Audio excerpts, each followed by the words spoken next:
Welcome back.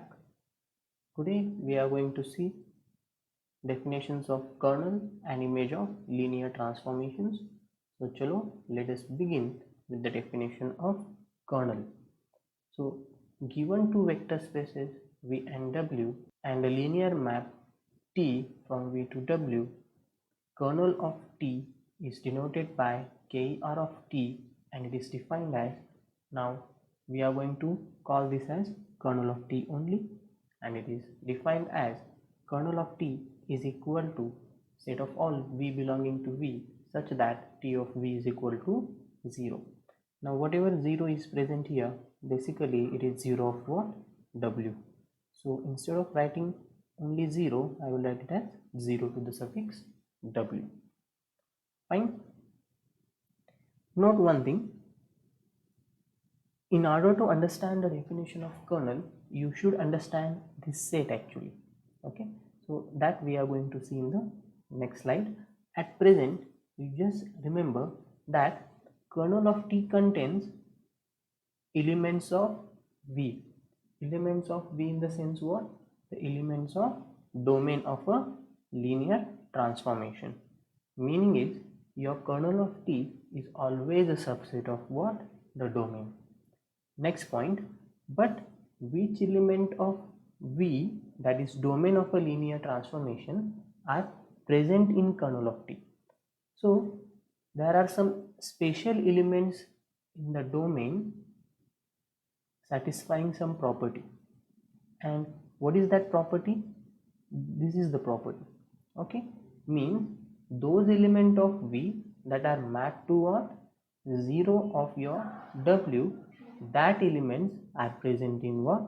The kernel. Okay, you'll understand it in the next slide what I am trying to say here. Now let us go for the definition of image of a linear transformation. Again, given two vector spaces V and W and a linear transformation T from V to W, then image of T is denoted by Im of T. Now we are going to call it as image of T henceforth, and it is defined as image of T is equal to set of all T of V belonging to W such that V belonging to V.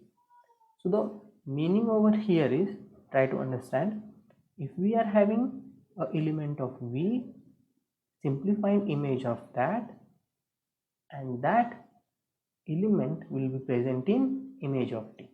Means suppose you are having V1 in V, you simplify an image of that. The image of V1 is denoted by what? T of V1. Same thing is appearing here. This means that T of V means image of V under T. Okay. So if V1 is present in V, then the image of it, that is T of V1, is present where? In image of T. Are you getting my point? So whatever all possible elements are there in V, simplifying images of that. Means suppose our V contains some elements, for example V1, V2, V3 and so on. So our image of T is going to contain T of V1, T of V2, T of V3 and what? So on. I repeat again, take an element of V, find the image of that, and that element will be present where? In image of T. So we will understand this concept with the help of this a diagram. It is called as a Venn diagram. Okay. Now suppose T is a linear transformation. Two vector spaces are there, V and W. Now the 0 of vector space V I have denoted it by 0 to the suffix V, and 0 of the vector space W I have denoted it by 0 suffix W. Now since V and W are vector spaces, so they are going to contain 0 element always. Just remember this. Now there is one more thing that you should know. Whenever T is a linear transformation, okay, remember that always what is happening, if T is a linear transformation, then always this 0 of V means T of 0 of V is equal to a 0 of W. In the other words, this 0 is always mapped to a 0 under a linear transformation. Fine? Means whenever you are having a linear transformation, so this 0 is always mapped to what? 0 of the domain is always mapped to what? 0 of the codomain. This is an important thing you should always remember. Next, now I have taken elements of this vector space V as V1, V2, V3, V4, V5 and so on. So there are infinitely many elements over here. Similarly, in W as well, W1, W2, W3 and so on. Okay. Now let us try to understand what do you mean by kernel of T actually. Okay. So for this particular linear transformation, which elements will be present in kernel of T, and for this linear transformation what will be our image of T. So you will get better idea about kernel and image of a linear transformation. Now according to the definition, what is our kernel of T? So according to definition, our kernel of T is, I will write it here, it is those elements in V that are mapped to what? 0 of the codomain, that is 0 suffix W.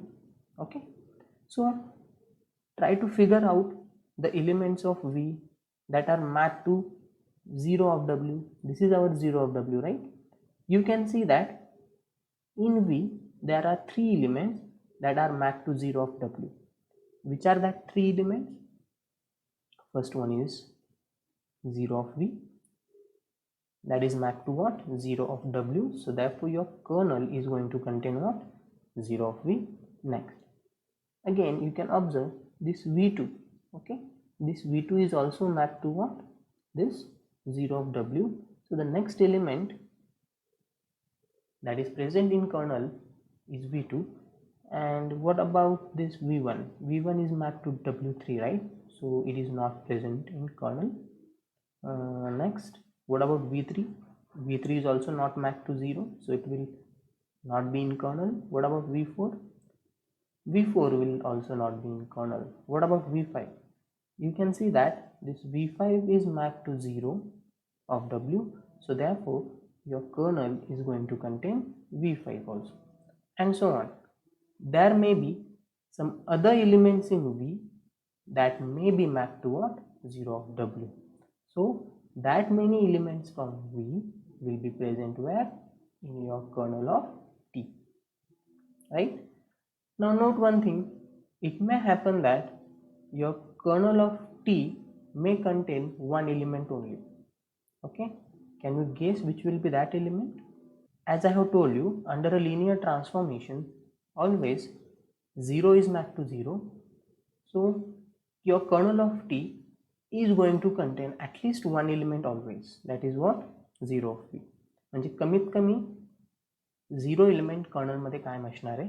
आणि एक theorem आपण बघणार आहोत, ज्यावेळेस तुमच्या kernel of T मध्ये फक्त 0च element असेल त्यावेळेस तुमचं जे लिनियर ट्रान्सफॉर्मेशन आहे, whatever linear transformation is that should be 1 1 only.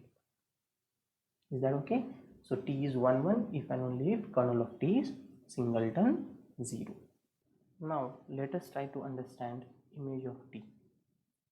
As I have told you before, what is our definition of image of T? Our image of T is equal to set of all T of V such that V belonging to what? Our domain, that is V. Okay, so try to understand, as soon as we have an element of V, we are having an element of image of T. So which is the element over here? That is 0 of V, right?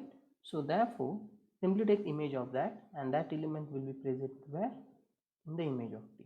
So T of 0 V will be in image. Next, you can observe that this V1 is also there, right, in V. So therefore simply take image of that, and what will be that? T of V1. So this will be present in image of T. Similarly, what is the next element in V? V2, V3, V4, V5 and so on. So therefore this T of V2, T of V3, T of V4, T of V5 and so on. So all these elements are present where? In our image of T. So if you try to understand it further, basically what is this T of 0V? See, T of 0V means image of 0 under T. So what is our this image of 0V? It is 0 of W. So actually this is nothing but what? This is T of 0V. Okay. Now next, what about image of V1 under T? Now where is this V1 mapped? You can see it is mapped to W. So this is nothing but what? This is T of V1. Fine. So our next element is W3, that is present in image of T. Next, what is our image of this V2? This image of V2 is 0, right? It is mapped to 0 only, but that element we have already included in the set, right? So we will not write it again. Next, what is our image of V3? Image of V3 is W5, right? So therefore next element of image of T will be W5. What about V4? The image of V4 you can see it is W2. So the next element in image of T will be W2. What about image of V5? Image of V5 is 0 again, but we have already included that, so we will not write it again. And next, whatever next element is there, images of that element will also come back. This will be continued. So this is about what? Image of T.